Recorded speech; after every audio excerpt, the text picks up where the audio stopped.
Hey guys, it's Stampede OP here, and I'm coming back with another video.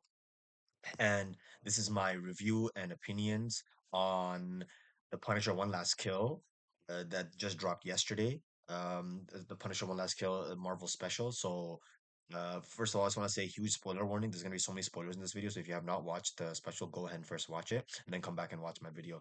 Anyways, so guys, oh my God, this was so amazing. The Punisher, One Last Kill, John Bernthal, the man who was born to play the Punisher.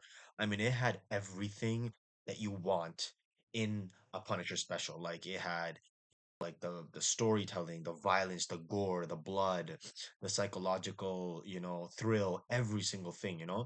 So I like how it was set in Little Italy, New York City. I mean, usually, the Punisher, he was always mostly in places where Daredevil and other characters were, and like, obviously like Daredevil and Jessica Jones are in Hell's Kitchen, Iron Fist is in Midtown, Spider-Man's in Queens, right? So, and Luke Cage is in Harlem. So I like how they gave him his own little place, you know. And yeah, Little Italy was actually a very good choice in my opinion. And honestly, I really liked how they put the nitty gritty uh, ghetto area place that Frank was in. Frank was in this like very like ghetto, dark, like high violent, poverty place. And there was, you could tell, like, there was riots and everything. People are not happy living there, so much crime. It really fits into his like psychological state, from like war and everything, and all the PTSD that he's going through. So yeah, I like how they opened up with they instantly attached us to the special. Like right away we got clinged onto it at the beginning when there were a couple of thugs and they beat up that old homeless guy and they killed his dog. And I'm just like, oh my fucking goodness. I really hope Frank kills them. It instantly hooks you on. You're just kind of like, oh my God, like I like you want to watch the whole special. You want to watch the whole show just to see if Frank kills them. So it instantly hooks you on. And I was like, man, I can't wait for Frank to put a bullet in all these fuckers' heads. And then we also get to see Frank's psychological state. I really like how they show like, he's like he's depressed, lonely. He's not absolutely not happy. He's feeling suicidal. Like he does not know.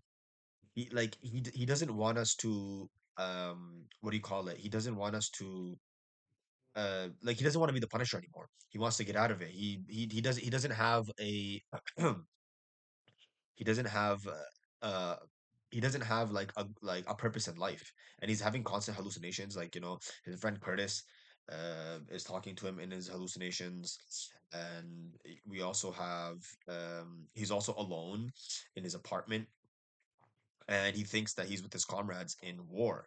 So he's hallucinating about them, and he thinks they're there, but they're not. He's alone. And also we have Karen Page in the show as well. Karen Page is she doesn't actually she's not in Frank's story in this special, but she does come in as a hallucination. I really like their brother sister relationship. Like they Frank deeply cares about her as his sister, as his little sister, and he wants to protect her at all costs. And he gives her a hug in the hallucination as well. And he's just like he's so distraught and he's having so much PTSD and everything. They also introduce and after that Frank goes to the graveyard and he tries to kill himself. And he's having hallucinations about his family and his kids, and he's about to kill himself, but then he sees his daughter right in front of him and he doesn't kill himself. And then he tries to like he's talking to her, and then she just like then he snaps out of the hallucination, and it's like, oh my goodness. And then he starts like screaming and everything, and really shows that. But that little like when he saw his daughter, like that snapped him. Like that kind of gave him like I don't think it pointed him. I don't think it gave him the exact purpose, but it pointed him in the right direction. Because he was about to kill himself. And also, we also get introduced to this little girl named Charlie, and she reminds Frank of his daughter.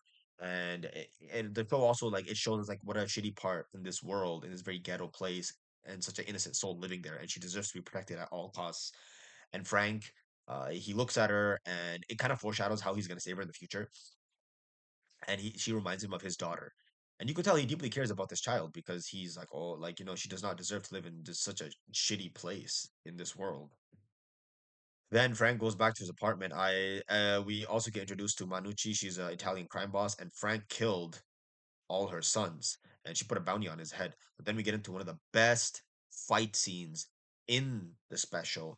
I mean, this fight scene carried on. Like this fight scene was like straight. I think it was like straight 20 to 25 minutes of just like pure blood, gore, violence, everything, murder, all that. So Frank's in his apartment. They throw gasoline. I just like they try to light him up on fire. He does get lit on fire, but then he smashes through the door, kills everyone. He's on the balcony shooting people. It pours on to the rooftop of the building. One of the best fight scenes I've ever seen in the MCU. Complete, absolute violence.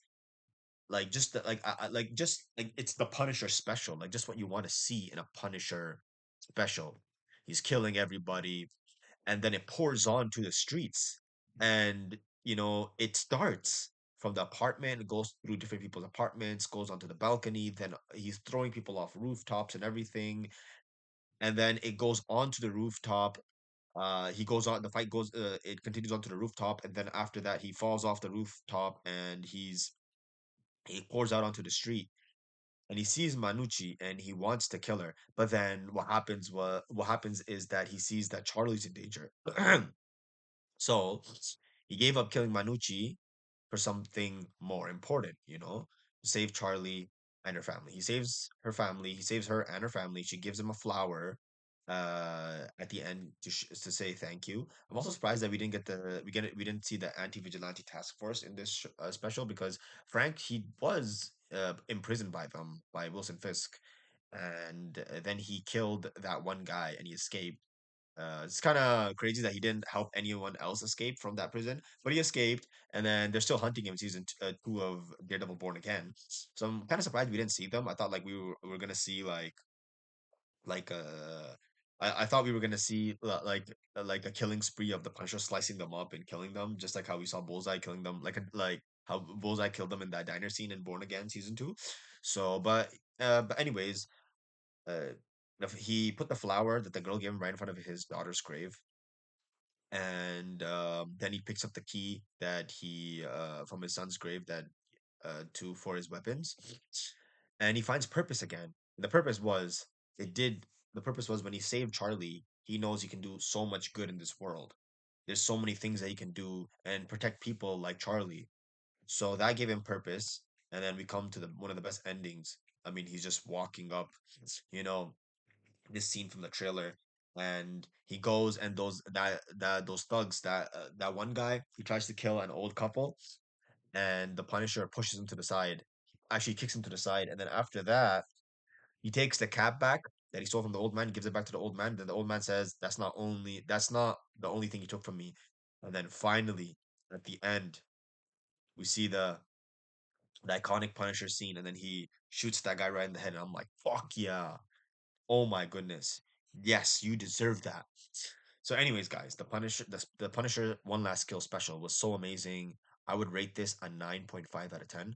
I highly suggest, to anyone who has not watched it, please go and watch it. It's absolutely Marvel's best uh Marvel's best masterpieces. John Bernthal also co-wrote this, so it really shows like he obviously there was a lot of ideas in this special that were obviously probably that he thought of. So I would give this a 9.5 out of 10. And yeah, I will see you guys in the next video. So yeah, everyone have a great day. See you guys in the next video.